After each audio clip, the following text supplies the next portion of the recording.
Hello students, welcome back to Hindi mirror channel. सभी students का Hindi mirror पर फिर से स्वागत है। अभी जो कंटेंट लेकर आए हैं BAHLN 102 सेकंड सेमेस्टर एग्जामिनेशन और 2024 जून का ये पेपर है और पेपर का नाम है हिंदी कथा साहित्य।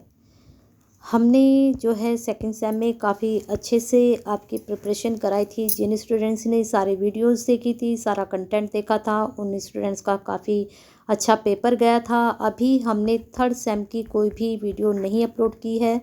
जल्दी ही हम आपके लिए कंटेंट लेकर आने वाले हैं, क्योंकि 5 फरवरी आपके एग्ज़ाम की डेट आ चुकी है और 16 से आपके असाइनमेंट शुरू हो चुके हैं। जिन स्टूडेंट्स को असाइनमेंट में प्रॉब्लम है करने में, फर्स्ट सेम के स्टूडेंट्स को, तो वो हमें कांटेक्ट कर सकते हैं व्हाट्सएप पर 8171796251 पर कांटेक्ट कर सकते हैं। ज़रूरी नहीं फर्स्ट सेम के स्टूडेंट्स को ही हो, सेकंड सेम जितने कोई भी सेमेस्टर हो, चाहे कोई ईयरली का स्टूडेंट्स हो, सभी हमसे कांटेक्ट कर सकते हैं अपने असाइनमेंट के लिए व्हाट्सएप पर।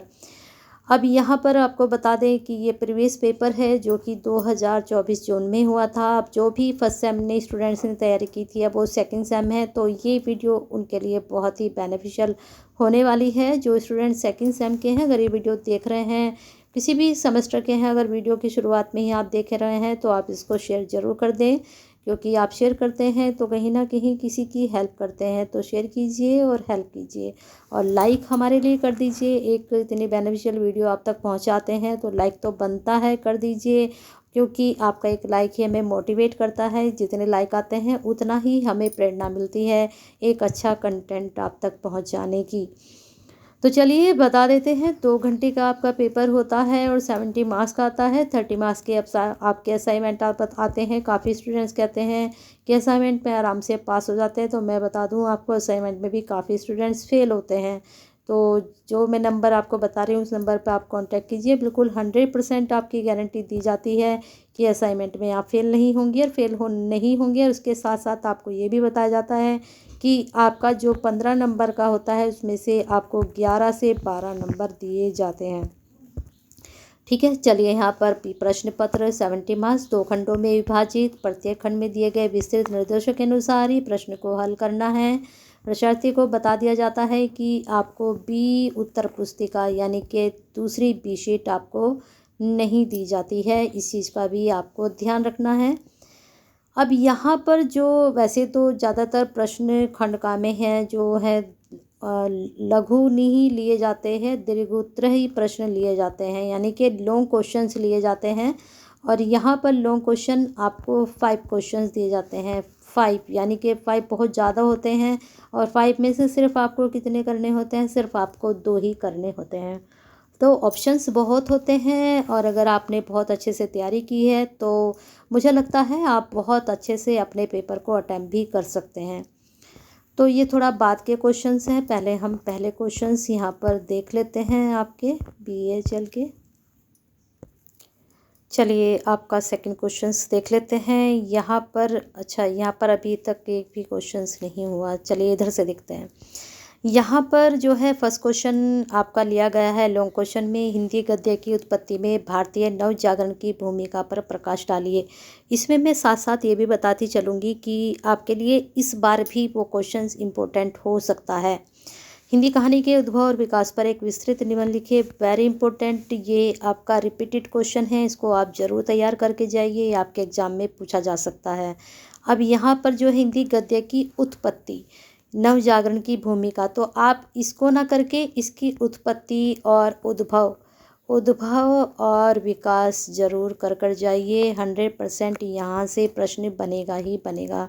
2 क्वेश्चन बिल्कुल इम्पोर्टेंट है और थर्ड क्वेश्चन, हिंदी उपन्यास के उद्भव और विकास को विस्तार से समझाइए। आपको क्या फोकस करना है? सिर्फ टॉपिक को फोकस करना है, हिंदी उपन्यास का उद्भव और विकास। ठीक है, हिंदी कहानी का उद्भव और विकास। ऐसे ही ऊपर वाला जो क्वेश्चन है, हिंदी गद्य का उद्भव और विकास, ये 3 क्वेश्चन 100% इस बार भी आपके पूछे जाएंगे, चाहे वो शॉर्ट में पूछे चाहे आपसे लॉन्ग में पूछे। नेक्स्ट क्वेश्चन आपका, उसने कहा था कहानी के महत्व को प्रतिपादित करते हुए लहना सिंह का चरित्र प्रस्तुत कीजिए। अब यहाँ पर सिर्फ उसने कहा था कहानी के लहना सिंह का, अब जितनी भी कहानी आपके सिलेबस में हैं, जितने भी मेन टॉपिक हैं, सॉरी मेन करैक्टर हैं, उन मेन करैक्टर का आप चरित्रण जरूर कीजिए, क्योंकि जैसे उसने कहा था का मेन करैक्टर कौन था, लहना सिंह था और सूबेदारनी थी। ऐसे ही आपके जितने भी कहानी हैं, जैसे कफन कहानी है तो कफन कहानी का कौन मेन करैक्टर है उसको आप जरूर पढ़ के जाइए, उसका चरित्रण आप जरूर करके जाइए और सारी कहानी एक बार जरूर पढ़ लीजिए। सिर्फ सभी का कथासार यानी कि सारांश आपको पता होना चाहिए। ये 2 क्वेश्चंस आप अगर अच्छे से कर लेंगे, सभी कहानी के 2 टॉपिक अच्छे से कर लेंगे, सभी के सारांश और सभी के मेन करैक्टर के चरित्रण, तो मुझे लगता है आप अच्छे से पेपर को निकाल पाएंगे। अब आते हैं शॉर्ट क्वेश्चन पर। मैंने यहाँ पर 5 क्वेश्चंस आपसे डिस्कस कर दिए हैं और उससे बाहर कुछ नहीं आने वाला है। अब लघु उत्तरीय प्रश्न में बात करते हैं। यहाँ पर आपका 8 नंबर का एक आंसर होता है और यहाँ 4 ही आपको करने होते हैं 8 क्वेश्चन में से, ठीक है। तो 8 क्वेश्चन में मुझे लगता है बहुत सारे ऑप्शन आपके पास हैं। फर्स्ट यहाँ पर हिंदी के विकास में प्रेस का योगदान, इम्पोर्टेंट फोर्ट कॉलेज के महत्व को रेखांकित कीजिए, हिंदी कहानी के प्रेमचंदी युग का परिचय दीजिए। अब थोड़ा सा इसको डिस्कस कर लें। अब देखिए ऊपर भी ये पूछा गया आपसे, इसका उद्भव भी पूछा गया आपसे और इसका विकास भी पूछा गया। अब यहाँ सिर्फ आपसे प्रेमचंद युग पूछा गया है, तो हो सकता है इस बार आपसे पूछ लें कि आपने पढ़ा है अगर अच्छे से तो पता होना चाहिए। ये जो कहानी युग है ये 3 भागों में डिवाइड है, प्रेमचंद पूर्व, प्रेमचंद युग और प्रेमचंदोत्तर, यानी कि प्रेमचंद के बाद का समय। तो तीनों ही युग के बारे में आपको पता होना चाहिए है। अब ऐसे ही उपन्यास में है, उपन्यास किसके नाम पर डिवाइड है, तो वहाँ आप देख लीजिए। जैसे नाटक जो है प्रसाद जी के नाम पर डिवाइड है, तो प्रसाद से पहले, प्रसाद के बाद और प्रसाद जी के पहले बाद, मतलब प्रसाद जी का समय। ऐसे ही उपन्यास भी प्रेमचंद जी के नाम पर ही डिवाइड है। तो कुछ भी आपसे पूछ सकते हैं। समझ में आ गया होगा सबको। गुलेरी जी का जीवन परिचय, हाँ एक चीज़ और, जितनी भी कहानी है मैंने कहा उनका सार आपको पता होना चाहिए। उसके जो कहानी के मेन करैक्टर हैं उनका चरित्रण आपको पता होना चाहिए। तीसरा आपका टॉपिक बन सकता है कि जितनी भी कहानी है उन कहानी के लेखक, जैसे आपके कहानी में प्रेमचंद जी हो गए, उसने कहा था गुलेरी जी हो गए हैं, यहाँ गुलेरी जी का जीवन परिचय पूछ लिया गया है, ठीक है। तो इस तरह से जितनी भी कहानी है सबके लेखक का जीवन परिचय आपको पता होना चाहिए।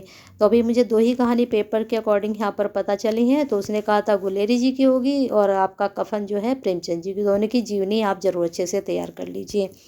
अब लास्ट यहाँ पर क्वेश्चंस आपके हैं संक्षेप में उपन्यास के तत्व, यानी कि जो एलिमेंट्स होते हैं, तत्व मैं आपको बता देती हूँ थोड़ा शॉर्ट में। कथानक होता है, अब उसके बाद जो हैं आपके चरित्रण होते हैं, उसके बाद आपके संवाद या कथोपकथन होता है, भाषा शैली होती है, साथ में आपका देश काल और वातावरण होता है। ये 6 से 7 इनके तत्व होते हैं। बस इनके बारे में डिटेल में थोड़ा सा पढ़ लीजिए, आप इसको आराम से कर ले जाएंगे।